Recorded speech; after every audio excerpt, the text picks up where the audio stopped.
remember the first time I read the claim, a new fossil from Turkey, called Anadaluvius turci, supposedly challenged everything we thought we knew about human origins. The press release touted this discovery as evidence that our earliest ancestors, hominins, had actually evolved in Europe before migrating into Africa. The scientists behind the study suggested that these ancient apes spent over 5 million years evolving in European and Eastern Mediterranean environments before ever setting foot on the African continent. It's quite the bold viewpoint, one that conflicts with the well-established view that Africa was the primary cradle of humanity.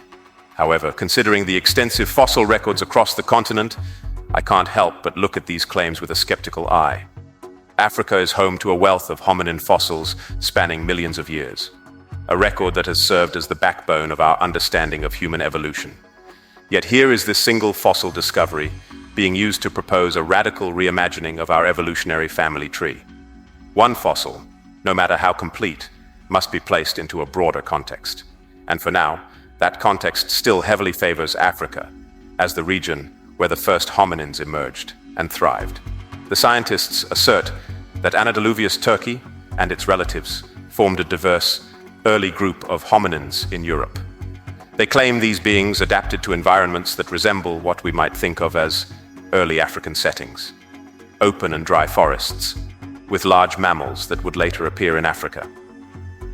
They argue that ancestors of modern African apes and humans dispersed into Africa later, likely driven by changing climates and diminishing forests. To support this, they point to the absence of certain early hominin fossils in Africa from the crucial 9 to 7 million year range.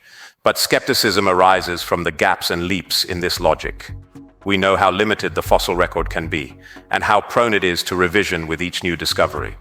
Africa's fossil sites, already extensive, continue to yield new finds that solidify its position at the heart of our origins.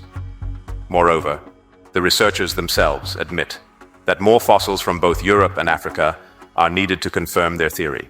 It's essentially a tentative hypothesis, waiting for further data. As one who has seen countless game-changing finds come and go, I know that scientific conclusions rest not on one or two discoveries, but on broad, consistent evidence. While the notion of a European cradle is provocative, it cannot simply overturn decades of research pointing to Africa. If we are to rewrite the story of human evolution, we need far stronger evidence than a single skull, no matter how well preserved. The claim that humans originated in Europe rather than Africa evokes echoes of Eurocentric biases historically used to undermine African contributions to human history and civilization. This context warrants skepticism and a critical examination of the biases that might shape interpretations of fossil discoveries. For centuries, African achievements in history, science, and culture have been overshadowed or outright dismissed in favor of theories that glorify Europe as the cradle of progress. This new hypothesis risks perpetuating such biases without robust and conclusive evidence. Africa's fossil record, including Australopithecus afarensis, example Lucy, and other hominin species, consistently supports Africa as the birthplace of human evolution. These fossils span millions of years, providing a detailed evolutionary lineage. The absence of similarly comprehensive fossil records in Europe raises questions about the robustness of this new claim. The discovery of Anadaluvius turci alone, despite its significance, cannot outweigh the extensive evidence for African origins. The article conflates hominins, human ancestors, with earlier ape-like ancestors, which creates confusion.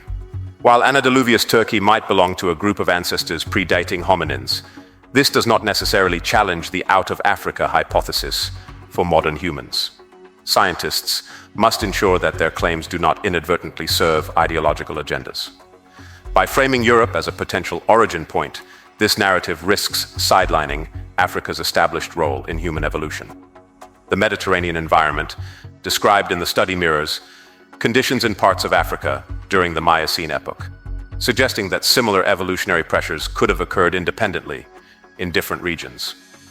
Even if some ancestors of hominins had evolutionary activity in Europe, migration and adaptation in Africa likely played a critical role in the emergence of Homo sapiens and their distinct traits. Highlighting Africa's centrality in human evolution is not merely about science, but about reclaiming the narrative of African agency in global history. Claims that shift this focus must be scrutinized for their impact on African identity and historical representation. The article acknowledges the need for further evidence, but presents the European origin hypothesis as a major challenge to African-centered narratives, potentially influencing public perceptions prematurely. I will state this emphatically. While the discovery of antediluvius Turkey is scientifically intriguing, it does not disprove the well-established evidence for human origins in Africa. The hypothesis that Europe played a role in early evolutionary history should be explored rigorously, but with caution. At this time, any challenge to Africa's foundational place in human evolution must be supported by overwhelming evidence and contextualized within the broader history of anthropological research and its socio-political implications. This view that human ancestors originated in Europe feels, at this stage, like a premature flourish. I'll be watching to see what future discoveries turn up, both in Africa and elsewhere. Until then, the burden of proof remains heavy, and as an African scholar, I continue to trust in the breadth and depth of the African fossil record, which has so far pointed convincingly to our ancient beginnings on our great continent.